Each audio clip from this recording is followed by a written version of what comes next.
At 3 a.m., when the world outside the mansion slept under a cold veil of moonlight, 14-year-old Ayesha quietly scrubbed dishes in the enormous stainless steel sink of the royal-sized kitchen, her small hands red from hours of labor. Her mother, Maria, the live-in maid, lay asleep in the servants' quarters after an exhausting double shift.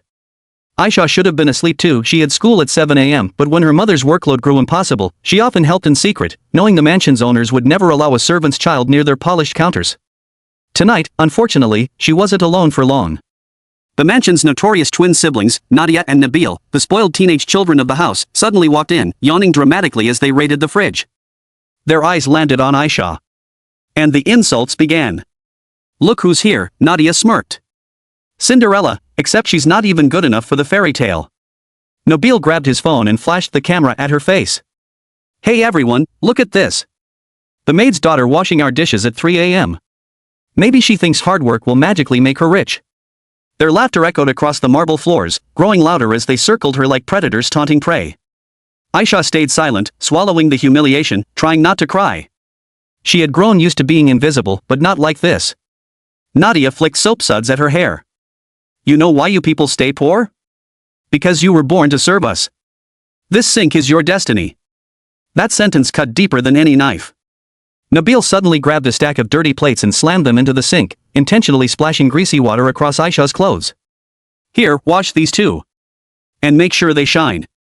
Father hates dirty plates." Ayesha's breathing trembled. She looked at the dishes, at her reflection in the metal, at herself being mocked for a life she never asked for. But before she could react, a new voice, deep, commanding, and ice-cold, filled the kitchen.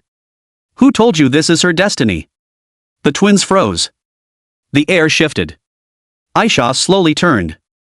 Standing at the doorway was Mr. Zayden Malik, the billionaire owner of multiple global companies, the man the world called the Steel Emperor. And he was staring straight at Ayesha with shock in his eyes, because she was not just a maid's daughter. She was his daughter too. The twins went pale as Zayden slowly entered the kitchen, his towering presence silencing even the endless hum of the refrigerator. His eyes moved from the dirty dishes to Ayesha's shaking hands, then to the cruel smirks fading from the twins' faces. "Explain. Now." The twins stuttered. "Yes sir, we didn't know we were just mocking her," he completed their sentence sharply.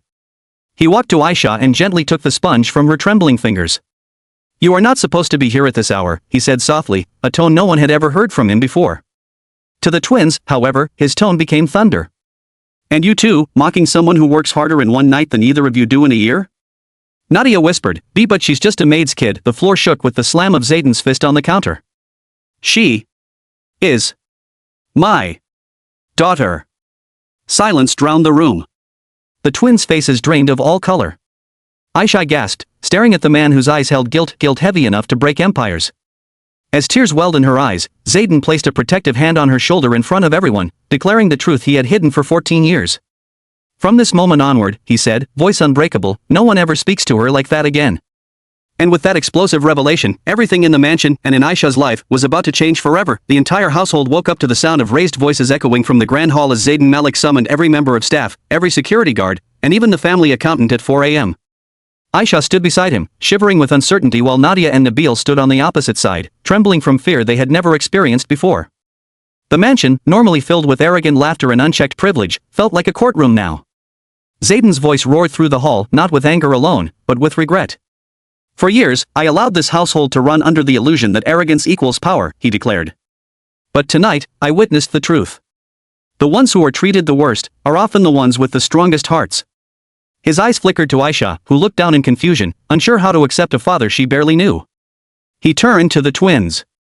"You mocked a girl working at 3 a.m., something neither of you would do for a single minute. And the worst part? You enjoyed it."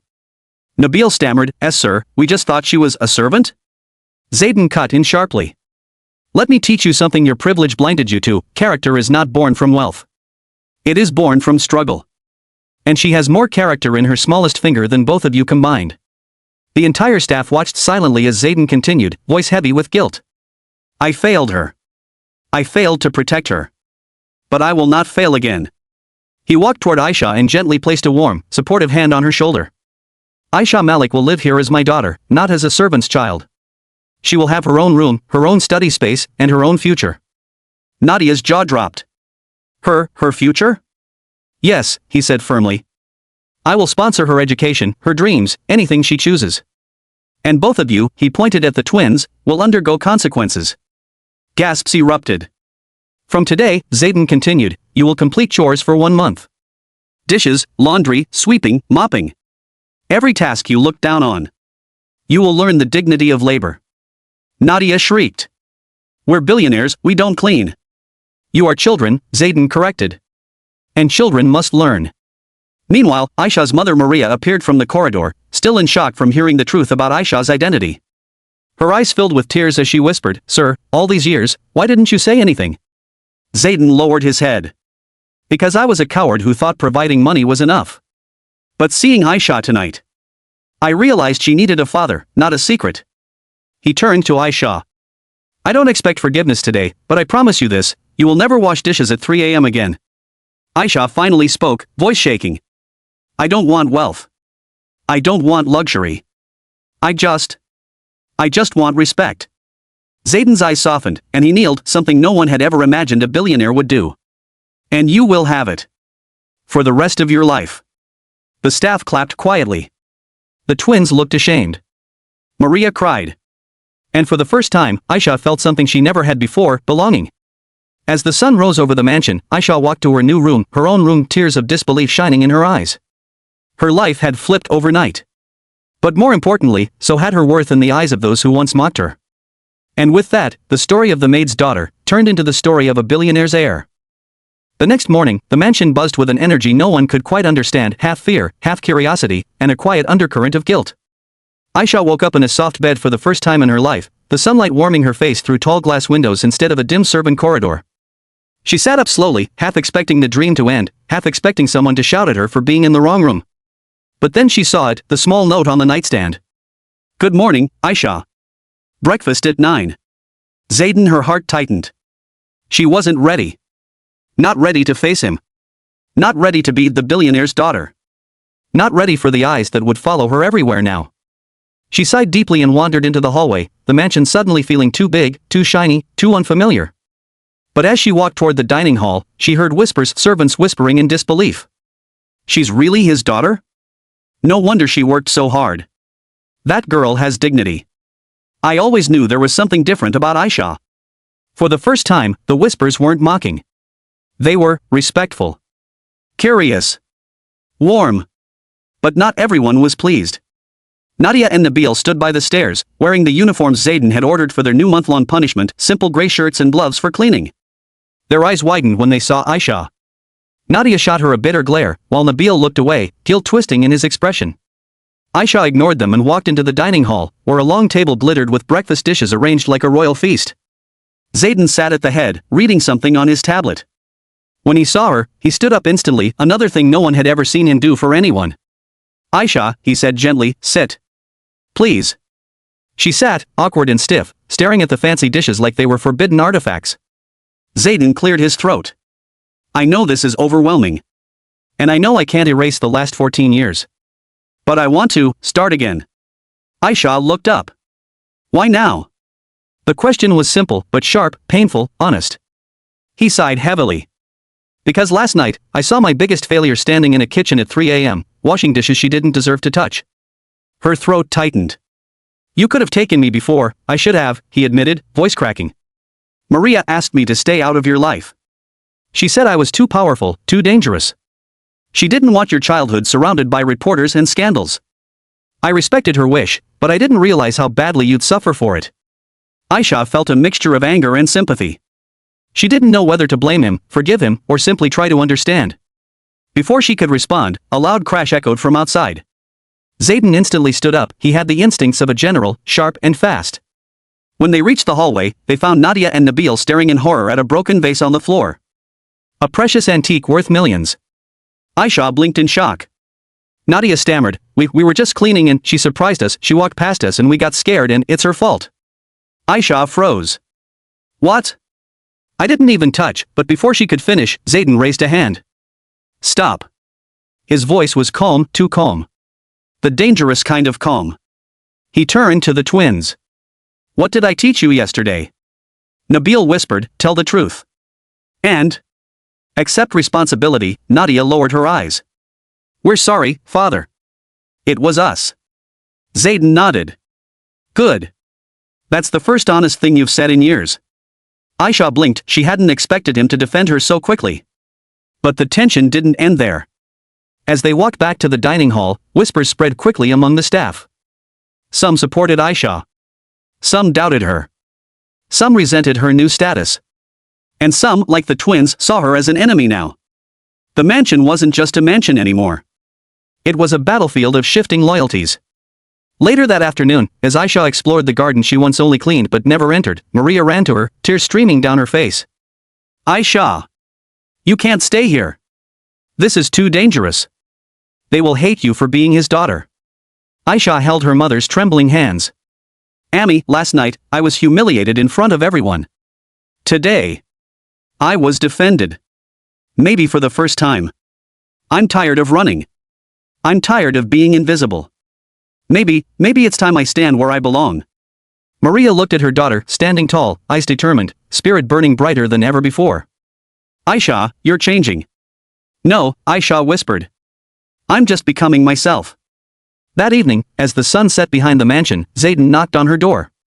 Ayesha, tomorrow, I want you to come with me. Where? To my company headquarters. She stared at him. Why? He smiled softly, an expression so rare it was almost frightening. Because it's time the world knows who my daughter is. Ayesha's heart pounded. Her life was no longer quiet. No longer simple. No longer hidden. The shadows of the past 14 years were being pushed aside, one revelation at a time. But neither she nor her father knew that revealing her identity to the world would ignite a storm far larger than anything inside the mansion. And so, the next chapter of her life began not in the kitchen, not in the servant quarters, but at the gates of power. The next morning, the sky over Karachi glowed gold, as if even the sun sensed something monumental was about to happen. Ayesha stood at the massive gates of Malik Global Holdings, the towering headquarters of her father's billion-dollar empire. People in suits rushed in and out, security guards saluted, helicopters hummed in the distance, and luxury cars pulled up one after another. Everything felt too big, too sharp, too intimidating, like stepping into a world that had never been meant for her. Zayden walked beside her, his presence commanding enough to silence an entire boardroom. Don't be nervous, he said quietly. Ayesha swallowed. I'm not nervous. I'm overwhelmed. He gave a small, understanding nod. Good. It means you're human. And humans run the world, not robots in suits. But the moment she stepped inside the lobby, the atmosphere shifted. Dozens of employees turned, their eyes widening as they saw the young girl walking next to the untouchable billionaire. Whisper after whisper rippled through the hall. Who is she? Is that his niece? No, his daughter? He never brings family here. Ayesha's cheeks flushed. She wasn't used to attention, not the respectful kind, not the kind where people paused just to stare. Zayden placed a protective arm behind her as they walked toward the elevator. People fear what they don't understand, he murmured.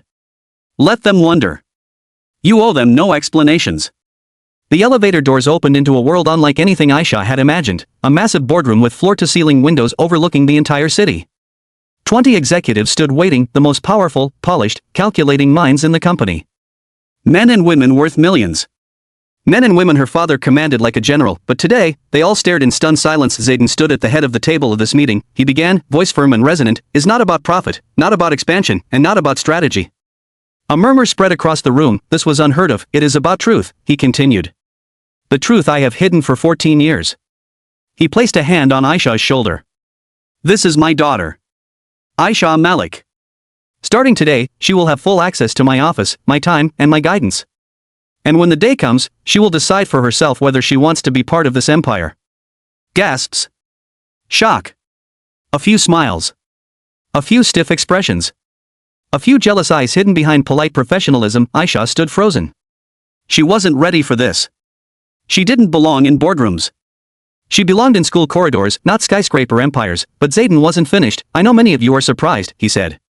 But understand this: any disrespect toward her will be treated as disrespect toward me. Suddenly, a woman in a navy blue suit stepped forward, sharp eyes, sharp mind. Sahar, the company's chief operating officer, Mr. Malik, she said with a polite smile. If she is your daughter, then she is family to this company. However, does she have any skills in business? The question felt like a knife, subtle but sharp. Ayesha lowered her gaze. She didn't know business. She barely knew algebra, but before she could answer, Zayden said calmly, she has the most important skill of all. Sahar raised an eyebrow. Which is? Zayden looked at Ayesha proudly. She knows struggle. She knows humility. She knows how it feels to start at the bottom, far below the bottom. She knows the value of a single plate, a single minute, a single meal. The room fell silent. No university can teach that, he added. But life can. And life already trained her better than most of you. Ayesha's heart thumped. She never expected her father to defend her like this, especially in front of powerful people who judged with their eyes. Sahar nodded slowly. Very well. Then I look forward to seeing what she becomes. But there was something in Sahar's gaze, something calculating, something uneasy. Not hatred. Not jealousy. But something like fear. Ayesha didn't understand why not yet, but she would very soon. As the meeting ended, Zayden placed his hand gently on her shoulder. How do you feel? Like I walked into a storm, she whispered. He smiled softly. Good. Only storms shape mountains. They walked out of the building together, but as they reached the car, Ayesha noticed a black sedan parked across the street. A tinted window lowered just slightly. Someone was watching her, not curious, not surprised, but angry. A strange chill ran down her spine. She didn't know who they were, she didn't know what they wanted, but she could feel it. Her father's empire wasn't the only thing she had entered today. She had stepped into danger, real danger. The moment she became the billionaire's daughter, someone out there decided they couldn't let her stay. And the war that had been brewing in silence, both inside the mansion and outside its walls, was about to explode. If you're ready to see how enemies rise when a hidden daughter steps into power, make sure you subscribe. The next chapter will shock you.